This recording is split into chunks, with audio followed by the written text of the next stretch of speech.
Hello everyone. जब भी लोकसभा या विधानसभा के चुनाव होते हैं तो दो शब्द, एक एग्जिट पोल और ओपिनियन पोल, ये आपको लगातार सुनने को मिलते हैं। लेकिन क्या आपको पता है इनका मतलब क्या होता है, इनकी गणना कैसे की जाती है और चुनाव के माध्यम से इनके रिजल्ट कैसे तय किए जा सकते हैं या इनका क्या प्रभाव पड़ता है।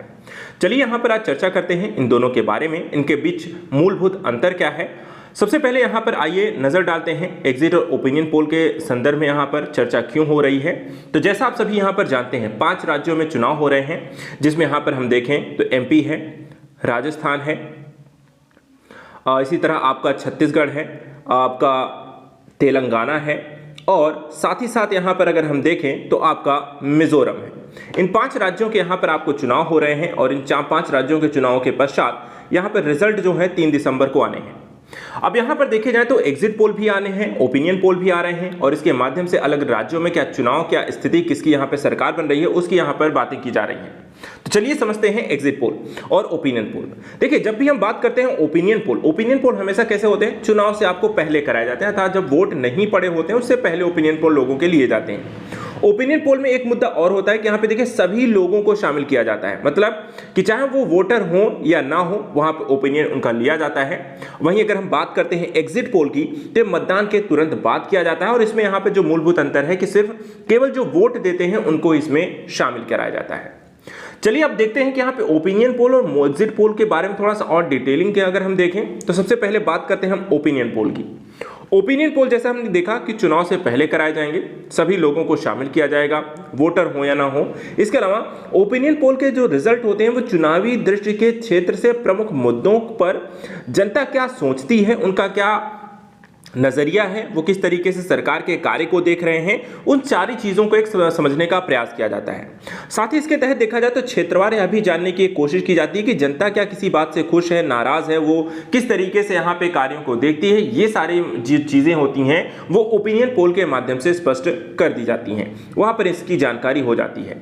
लेकिन अगर हम बात करें यहाँ पर एग्जिट पोल की, तो यहाँ पर आपको मुद्दा थोड़ा सा अलग इसमें आपको दिखाई देगा, क्योंकि एग्जिट पोल जैसे कि हम जानते हैं कि मतदान के तुरंत बाद होगा, केवल हम वोटर्स को इसमें शामिल करते हैं, अर्थात कि जो लोगों ने वोट डाला है हम उन्हीं से जानने का कोशिश करते हैं कि वो किस तरीके की सरकार बन रही है, किसको वोट दे रहे हैं और क्या यहां पर आगे चल के उनका यहां पर आने वाली सरकार से क्या यहां पर अपेक्षा है। एग्जिट पोल जो होता है ज्यादा बेहतर होता है, एक निर्णायक होता है, क्योंकि इससे कहीं ना कहीं आपको यह पता चल जाता है कि लोग जो हैं किस पार्टी पर भरोसा कर रहे हैं, किसकी सरकार आने वाली है।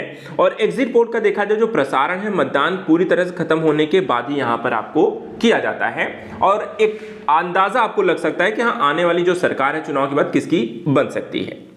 अब चलिए यहाँ पे थोड़ा सा, एक तो एग्जिट और ओपिनियन पोल हमने यहाँ पे समझ लिया, अब इससे रिलेटेड थोड़ी सी हिस्ट्री भी जानने की कोशिश करते हैं कि ओपिनियन पोल और एग्जिट पोल के कब से शुरुआत हुआ, कहाँ शुरुआत हुआ, कैसे इसकी जानकारी यहाँ पर कैसे यहाँ पर स्टार्ट हुआ। तो थोड़ा सा एक जीके भी देख लेते हैं। देखिए, ओपिनियन पोल के बारे में सबसे जरूरी जो जानकारी है कि दुनिया में जो चुनावी सर्वे की जो शुरुआत सबसे पहले किस देश में हुई है, तो अमेरिका में। ठीक है, जो फर्स्ट कंट्री यहाँ पर आपको देखने को मिलता है वो फर्स्ट कंट्री यहाँ पे अमेरिका है। जॉर्ज गैलप और क्लॉड रॉबिन्सन ये अमेरिकी सरकार के कामकाज पर लोगों की राय जानने के लिए ये सर्वे किया करते थे, तो दोनों व्यक्ति का नाम यहां पे ध्यान रखना है। उसके बाद में देखा जाए तो ब्रिटेन में 1937 में, फ्रांस में 1938 में बड़े पैमाने पर आपको पोल सर्वे कराए गए और इसके बाद धीरे धीरे देखा जाए तो ये पूरे आपको यूरोप में यहाँ पर फैलना शुरू हुए, जैसे कि जर्मनी, डेनमार्क, बेल्जियम, आयरलैंड, यहाँ भी आपको चुनावी सर्वे कराए जाने शुरू किए गए। तो ये एक हिस्ट्री आपको यहाँ पे ध्यान रखनी है। सबसे पहले अमेरिका में जॉर्ज गैलप, क्लॉड रॉबिन्सन शुरू किया, फिर ब्रिटेन, फ्रांस में, उसके बाद धीरे धीरे यूरोप में फैला। अब वहीं अगर हम देखें एग्जिट पोल को लेकर जो डेटा हमारा क्या कहता है, उससे रिलेटेड यहाँ पे जो फैक्ट है वो क्या है। सबसे पहले देखिए, एग्जिट पोल की जो शुरुआत हुई, ये नीदरलैंड के एक समाजशास्त्री और एक राजनेता थे जिनका नाम था Marcel von dam.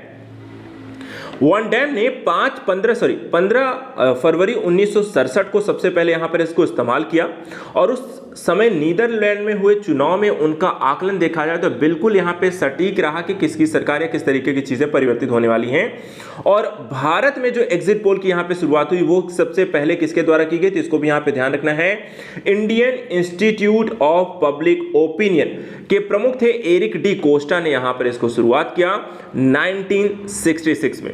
Exit poll में सबसे अधिक चर्चा में आए क्योंकि उस समय देखा जाए दूरदर्शन ने centre for study of developing societies को देश भर में एग्जिट पोल कराने की यहाँ पे एक अनुमति दी। और 1998 में देखें तो पहली बार देखा जाए तो टीवी पर एग्जिट पोल का प्रसारण भी किया गया। तो ये यहाँ पर एग्जिट पोल और देखा जाए तो ओपिनियन पोल क्या है, उससे संबंधित तथ्यों के बारे में हमने यहाँ पे देखा। आने वाले 5 राज्यों में चुनाव की क्या स्थिति होगी, किसकी सरकार बनेगी, वो एग्जिट पोल्स के माध्यम से यहाँ पर लगातार आपको देखने को मिल रहे होंगे। तो एक बेसिक जानकारी हमने यहाँ पर देख ली। फिलहाल आज के लिए इतना ही, मिलते हैं नेक्स्ट वीडियो में कुछ और जानकारी के साथ। आज के लिए इतना ही, thank you so much, good luck.